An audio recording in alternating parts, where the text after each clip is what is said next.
Three, two, one, roll 'em. Chaz, let's give Chaz a hand.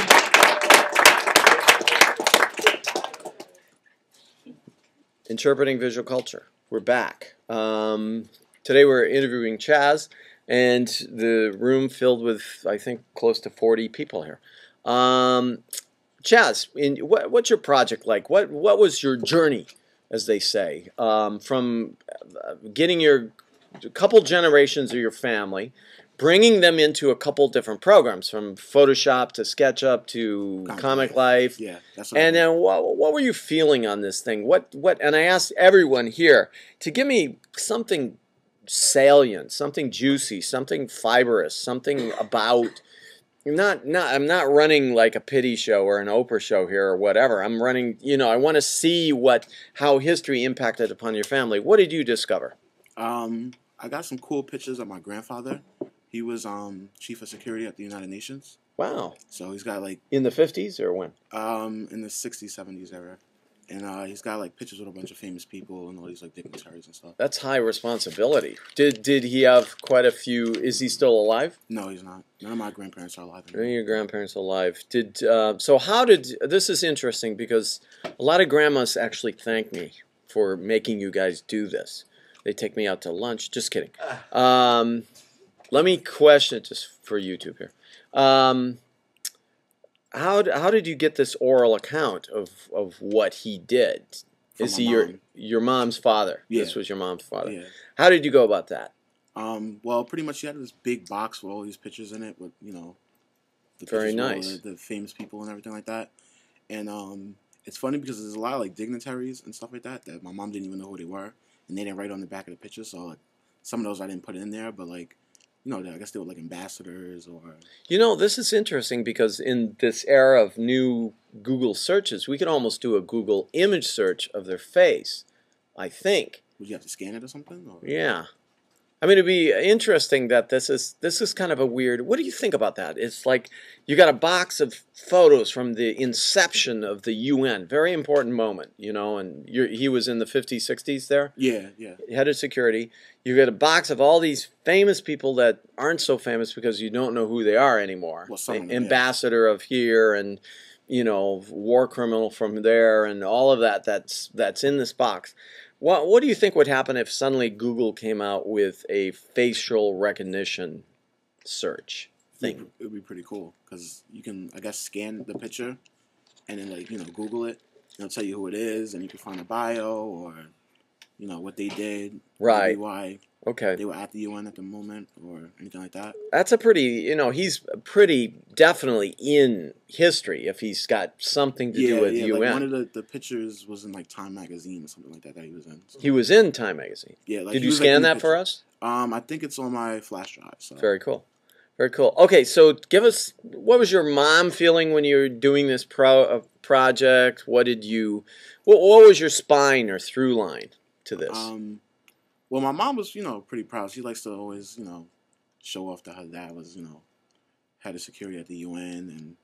And, she was telling me, because there's a picture he has with this famous actress, Shirley Temple Black. I didn't really know who she was. She's Shirley Temple. Yeah. Really. Famous child actress. Oh, okay. The girl with the curls. On the good ship, lollipop. Everyone now. Just kidding. That's her. She was a child actress, and instead of going the Michael Jackson or Lindsay Lohan route and going crazy, she became an ambassador, right? That's what my mom told me. Wow, same thing. So she has Shirley Temple Black and other people on that. Again, what'd your dad think? My dad? Well, when he was telling me about his family, he was pretty much, because my grandfather was I forget the term. He was like the foreman of the New York Department of Sanitation. Cool. So you're a many generation New Yorker. Yeah. Well, my father's parents moved from Fayetteville, North Carolina, in the 40s. Right. To New York, to Harlem. And to work in factories or get jobs, or what was? Well, that's what it was. My grandmother actually went to college to become a teacher. But, like, the culture of, like, the South back in the days, they didn't really the husbands didn't really want the wives to work; they just wanted them to raise the kids. Oh, like So today. yeah. No, just kidding. So Everyone's shaking their head. my Just kidding. yeah, my grandfather worked like a bunch of jobs and everything to support the family and everything like that. Wow, this is great. How much do you think going through this exercise, putting it in these programs like Comic Life, making it? I've asked people to make a graphic novel out of this. How much is this like? You get this feeling, wow, this would be kind of a cool movie. This would be kind of a good story to tell others. Or this was, how much of you was your right brain clicking on and say, this is interesting. I wonder what this would look like, ... Yeah, I was kind of like, I wish I could have actually spoken to them like physically, you know, to get any other like stuff that maybe my parents didn't know, or maybe like their reaction to certain things. Right. Brothers, sisters? You have brothers and sisters? Yeah, I have a brother and a sister. Cool. What do they think about this? They don't know. Well, my they don't older care. brother didn't really. He didn't really see me doing the project because he doesn't live with me. Had you digitized your family album before that? Before now. How many digitized their family album before this class, this project? What was that name again? Jamal. Jamal. What was that like? What do you just woke up and said, "Shit, this would be so terrible if a house burned down and all our family images are gone." For my grandparents' 50th anniversary, me and a few of my cousins, we put together like a slideshow presentation of them and their life. They grew up in Guyana, in South America. Oh, cool. From French. Who's Guyanese in this class? That's where my grandfather came from. He came Guyana. from A French Guyana or it was British Guyana. Yeah. British Guyana, which became Guyana, and then When they there's got the independence, three of them: yeah. Dutch, English, and French Guyana. Oh, it's that Guyana's a pretty interesting place because it's got whites, blacks, Indians there, right? Originally. Right.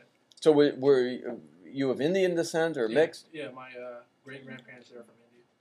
Wow. So they went. I guess what I understood is the English hauled in this labor to build the railroads and all of that, and in Guyana, and it's pretty much a jungle, right?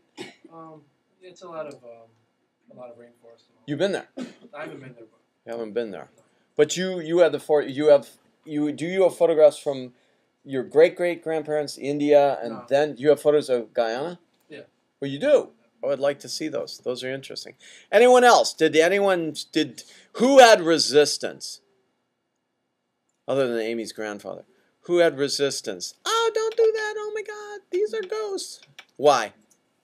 Oh, well, first of all, my parents and my family from Pakistan, back in the days, like, they didn't take pictures. They didn't take pictures. Even though they had cameras, they wouldn't take pictures. There weren't any cameras either. Like, the women were not supposed to take pictures. Oh, okay. So I just have trouble getting Back to your grandparents. Yeah. But did your parents...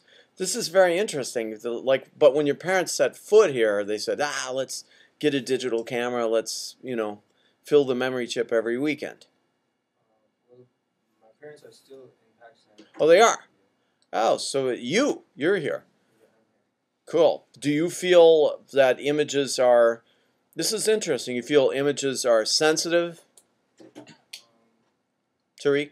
Well, I don't know. Like, I haven't asked them, but I don't know. No, what do you feel yourself? Who feels that images are powerful? It's like, I mean, who's that quarterback who got busted for photographing his genitalia and suddenly someone got a hold of it? Or those stupid Paris Hilton pornos or whatever. It's like gets out there and then everyone multiplies it. And who knows, maybe Paris Hilton did it on purpose. Who's the quarterback? Brett Favre? Yeah, there's that. I mean, that's kind of Brian, right? Right. Greg, what do you feel about that? I think that's stupid. Like the fact that you're talking about Brett Favre? Yeah, Pam Anderson, Brett Favre, and Paris Hilton. Do you think they willingly let these things up just to... I mean, follow the slogan, Greg, right? Yeah. No publicity is good publicity.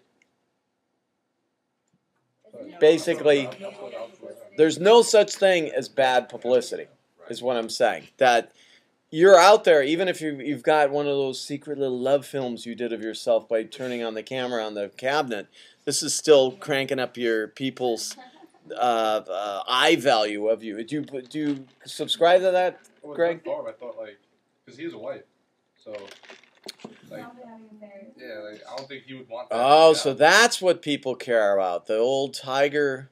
Tiger is a cheetah thing, huh? That was on the newspaper. A lot of people they need a scandal. So, like Paris Hilton, she doesn't do much. There's really no talent.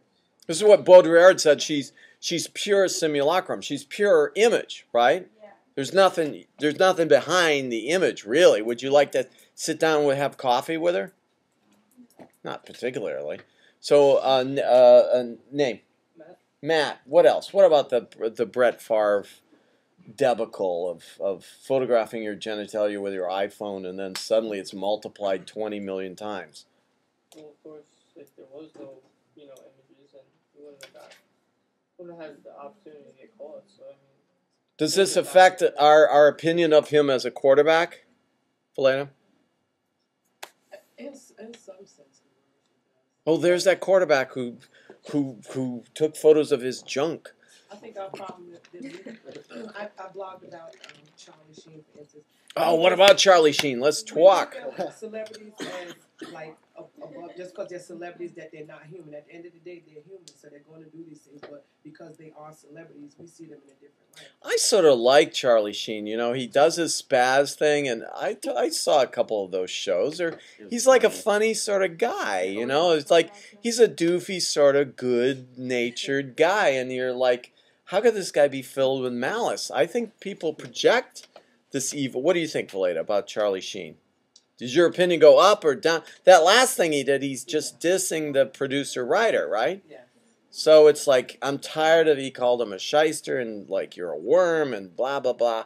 So in a sense, he's biting the hand that feeds him, but don't we sort of go like, go, Charlie. Yeah. You want to shack up with 5 hoes in a hotel, you go ahead and do it. For all of us. Just go do it. He's not married, is he? Now he has 2 girlfriends. Power to him, man. So it's like... So he's basically living his life, right? Exactly. Does anyone moralize about Charlie Sheen? Tori. Good man. Good for him. Good for him? Bernard? Onward, Charlie. Good for him. Has he ruined the dynasty of his acting dynasty as his father, Martin Sheen? And that he was trying to live up to that at all. I think he was just trying to have a good time. I respect. He's living his life, man. He's like on stage, off stage. It's all the same to him. And he still. I mean, I've never seen that show where he looks drunk. I mean, how much is his alcoholism, Tatiana, like exaggerated? I seen a picture of him when he was in Devil, and he never like he was an alcoholic at all. I don't really know much about the story, but from looks he doesn't. Didn't he do that? He shacked up with those working girls in the plaza? Yeah. Dude, that's like front door stuff, man. I've never tried that. Hey, ladies, let's go, in through the front door, And it's like the plaza, those guys are so uptight, they often don't let people in who've got like dreads or shorts or sandals. What? But the ladies aren't. So that must be Charlie Sheen with his hose. Come on in, Something like that. Either a great client, rich, and famous, then they let things slide. Let's think. Do you think, okay, then opinion, Michelle, do you think he's going to come back? They canceled his show.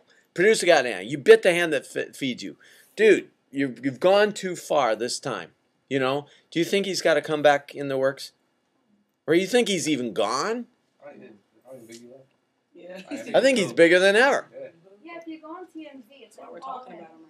Right. Really? Yeah. Yeah, the interviews are really ridiculous. Why?